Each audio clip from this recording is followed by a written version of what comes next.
অয়নকে হাতে নাতে ধরতে এবার মক্ষম চাল দিল ময়না। হ্যাঁ বন্ধুরা, এমনটাই দেখা যাবে, তাই সম্পূর্ণ জানতে ভিডিওটিতে লাইক দিয়ে চ্যানেলটি সাবস্ক্রাইব করে দেখতে থাকুন। গল্পের শুরুতেই দেখা যাবে ময়না রৌদ্রকে বলতে থাকে, আমি না এখন আর কারো কথা ভাবতাছি না। তখনই এই কথা শুনে রৌদ্রর মন খারাপ হয়ে যায়। তারপরে রৌদ্র বলতে থাকে, আচ্ছা ঠিক আছে, তুমি যখন কারো কথা ভাবছই না তাহলে আমি আর কি বলবো। এই বলে রৌদ্র চলে যেতে লাগলে ময়না বলতে থাকে, আসলে তনয়া পালিয়েছে। তখন এই কথা শুনে রৌদ্র থমকে যায়। তারপরে ময়না বলতে থাকে, তনয়া যে লোকটার কথা বলেছিল আসলে সেই লোকটার কোনো অস্তিত্বই নেই, ওরা মিথ্যে কথা বলেছিল। তখন এই কথা শুনে রৌদ্র দাঁড়িয়ে পড়ে। ঠিক তখনই দেখা যাবে অজিত দৌড়ে আসতে লাগলে ময়না অজিতকে দেখে এগিয়ে যায়। তারপর অজিতকে বলতে থাকে, কি অজিত তুমি এখানে? তখন অজিত বলতে থাকে, আসলে ধানসিঁড়ি একটা রেকর্ডিং করেছিলাম, সেটাই তোমাকে দিতে এসেছি। তখনই ময়না বলতে থাকে, আসলে অজিত এগুলোতে না কিছুই হবে না, এগুলোতে তার প্রমাণ হবে না যে আমি নেশা খান ইচ্ছা করে করি নাই। আসলে আমি নেশা খান তো করছিলাম, আমি স্যারের অপমানও করছি, তাইলে আমি নিজেরে কেমনে প্রমাণ করবো? নিজের প্রমাণ করতে হইলে অন্য কিছু করা লাগবো। তখন এই কথা শুনেই অজিত বলতে থাকে, তাহলে কি করব ধানসিঁড়ি? তখন ময়না বলতে থাকে, আমার কাছে না একটা প্ল্যান আছে, তুমি একটা কাজ করতে পারবা? তখনই ময়না একটা প্ল্যান বলে দেয় অজিতকে। তখনই অজিত ছুটে সেখান থেকে চলে যায়। তখনই রৌদ্র এগিয়ে আসে আর এসে বলতে থাকে, এ কি ময়না, তুমি এই ছেলেটার সঙ্গে কথা বলছো? তখনই ময়না বলতে থাকে, হ্যাঁ কইতাছি। তখনই রৌদ্র বলতে থাকে, আচ্ছা এই ছেলে না সেদিন সাংবাদিকদের সামনে তোমার বিপক্ষে গিয়ে কথা বললো তাহলে? তখনই ময়না বলতে থাকে, এখানে কি দেখতাছেন কন্ত? তখনই রৌদ্র বলতে থাকে, ময়না হেয়ালি করো না, এটা তোমার হাত। তখন ময়না বলতে থাকে, হাতে আর কি আছে সেটা বলুন তো। তখন রৌদ্র বলতে থাকে, হাতের রেখা আছে, আর কি আছে? আর তো কিছু দেখতে পাচ্ছি না। তখনই ময়না বলতে থাকে, এর মধ্যে না শিরা উপশিরাও আছে যেগুলো দেখা যায় না, তেমন অনেক কিছুই না চোখে দেখা যায় না ডাক্তারবাবু। তখন এই কথা শুনে রৌদ্র বলতে থাকে, ও তার মানে খোলসা করে তুমি এখন আমার কাছে কিছু বলবে না তো? তখন ময়না বলতে থাকে, আপনাকে বলার মতো তো এখনও কিছু হয়নি, এখনও কিছু আমার কাছে নেই আপনাকে বলার মতো। তখন এই কথাতে রৌদ্র বলতে থাকে, আচ্ছা ঠিক আছে থাকো তাহলে তুমি তোমার মতো। এই বলে রৌদ্র সেখান থেকে রেগে চলে যায়। তারপরে ময়না অবাক হয়ে তাকিয়ে থাকে।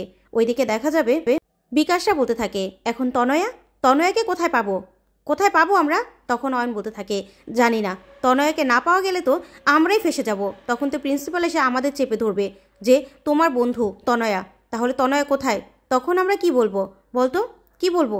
তখনই সীমা বলতে থাকে, তাই তো। তখনই অজিত চলে আসে আর এসে বলতে থাকে, সেটাই তো, আমিও তো বলছি কিছু একটা ব্যবস্থা করতে হবে। তখন অজিতকে দেখে অয়ন সহ সবাই চমকে যায়। তখন অজিত বলতে থাকে, হ্যাঁ আমি দেখে আসলাম, ধানসিঁড়ি প্রিন্সিপালের কাছে যাচ্ছে তনয়াকে পাওয়া যাচ্ছে না বলে। এখন যদি এখানে এসে সবাইকে চেপে ধরে, যা শুনে অয়ন ভয় পেয়ে যায়।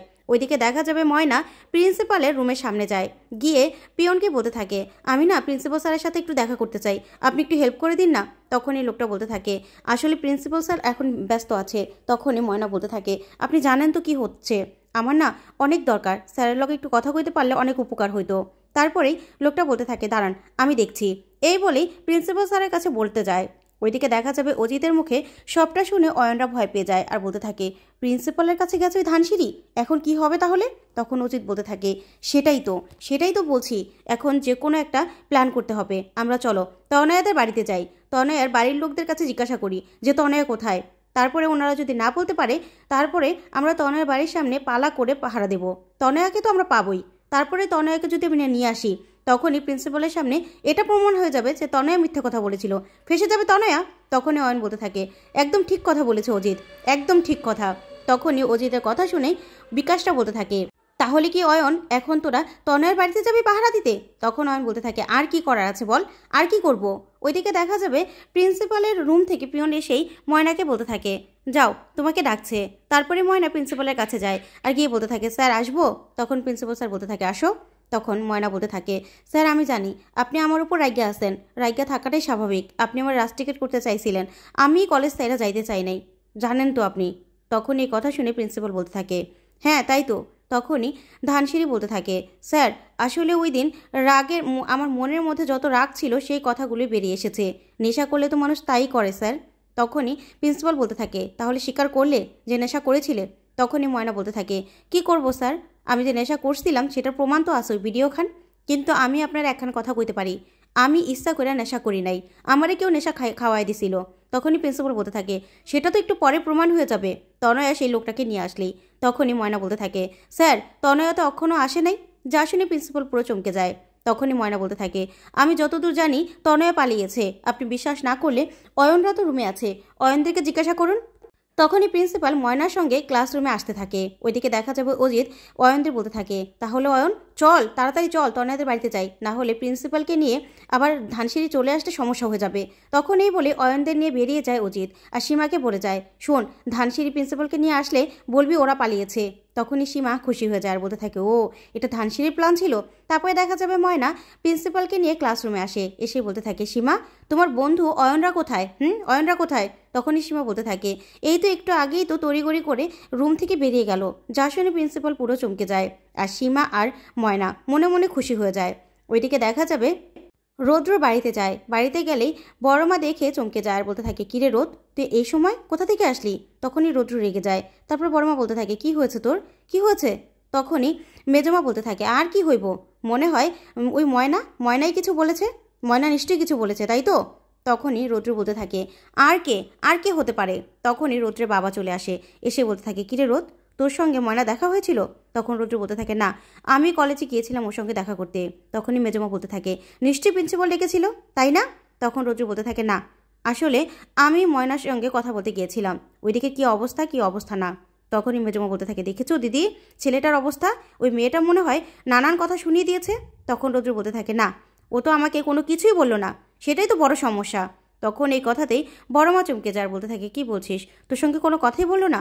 তখন রৌদ্র বলে, জানো তো মা, দেখলাম যে সেই যে মিডিয়ার সামনে ছেলেটা ওর নামে বিপক্ষে কথা বলল, সেই ছেলেটার সঙ্গে কথা বলছে। যখন জিজ্ঞাসা করলাম তখন না আমার সঙ্গে হেয়ালি করে কথা বললো, কিছুই বললো না। তখনই রৌদ্রের বাবা বলতে থাকে, ব্যাস, ময়নার সঙ্গে আর কেউ দেখা করবে না, আর কেউ কথা বলবে না। তখন বড় মা বলতে থাকে, কেন, আমি কথা বলবো। তখনই রৌদ্রের বাবা বলতে থাকে, না, আর অপমানিত হওয়ার কোনো দরকার নেই। তখন বড় মা বলতে থাকে, ময়না আমাকে অপমান করবে? তখনই রৌদ্রের বাবা বলতে থাকে, যাই হোক না কেন, দেখলে না কিছুই বলতে চাইছে না, তাহলে আর কিছু দরকার নেই। আর রৌদ্র, তোকে বলি শোন। তখন রৌদ্র বলতে থাকে, আমি কি করব সেটা আমি ঠিক করে ফেলেছি। ওইদিকে দেখা যাবে অজিত, অয়ন সহ সবাই তনয়াদের বাড়িতে যায়, কিন্তু তনয়ার বাড়ির লোক তনয়ের কোনো খবরই বলতে পারে না।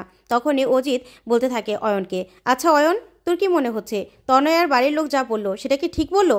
তখনই অয়ন বলতে থাকে, জানি না, কিন্তু তনয়াকে তো খুঁজে বের করতে হবে। তখনই অজিত বলতে থাকে, আমার মাথায় একটা প্ল্যান এসেছে, আমাদের পালা করে এখন এখানেই পাহারা দেওয়া দরকার, তারপরে না হয় কালকে গিয়ে প্রিন্সিপালের সাথে দেখা করব। তখন অয়ন বলতে থাকে, অজিত ঠিক কথা বলছে, না হলে এখন প্রিন্সিপালের কাছে আমরা গিয়ে কী বলবো? তখনই এই বলে অজিত বলতে থাকে, দাঁড়া, আগে সীমার কাছে জিজ্ঞাসা করে নি তনয়া কলেজে গেছে কিনা। তখনই সীমাকে ফোন করে অজিত বলতে থাকে, আচ্ছা তনয়া গেছে? তখনই সীমা বলতে থাকে, না। তখন অজিত বলতে থাকে, আমরা চিন্তা করেছি এবার তনয়াদের বাড়ির সামনে পাহারা দেবো পালা করে। তখন সীমা বলতে থাকে, ও ধানসিঁড়ির প্ল্যান তো, আচ্ছা ধানসিঁড়িকে আমি এগুলো বলে দেবো। তখন অজিত বলে, ঠিক আছে, এই বলে ফোন রেখে দেয়। ওইদিকে দেখা যাবে ময়না বাড়িতে যায়। তখনই ময়নার বাবা বলতে থাকে, আচ্ছা ময়না, কি হলো রে মা, ওখানে কিছু হলো? তখনই ময়না বলতে থাকে, না বাবা, তবে যেই প্ল্যান খান করছি না, যদি এটা সাকসেসফুল হয় তাহলে কালকে আমি নিজের প্রমাণ করতে পারবো। তখনই ময়না বাবা বলতে থাকে, সত্যি? তখনই বড়মা ফোন করে। বড়মার সঙ্গে ময়না কথা বলে না। তখন ময়নার বাবাই ফোনটা রিসিভ করে। তারপরে বড়মা বলতে থাকে, বিয়াই ময়না কোথায়? তখনই ময়নার বাবা বলতে থাকে, ময়না তো কলেজ থেকে আইলো, গা হাত পা ধুইতে গেছে। তারপরে বড়মা বলতে থাকে, আচ্ছা রৌদ্র না কলেজে গিয়েছিল, আসলে রৌদ্র না ময়নার কথা খুব ভাবে। তখনই ময়নার বাবা বলতে থাকে, এই কথা কেন কইতাছেন বিয়াই? তখনই বড়মা সবটা খুলে বলে। আর তখন ময়নার বাবা এটা শুনে অবাক হয়ে যায়। তখন বড়মা বলতে থাকে, আপনি ময়নাকে বলে দেবেন যে রৌদ্রর ওর কথা চিন্তা করে। এই বলে ফোনটা রাখলেই রৌদ্রের বাবা বড়মাকে বলতে থাকে, আচ্ছা কথা বললো না তো?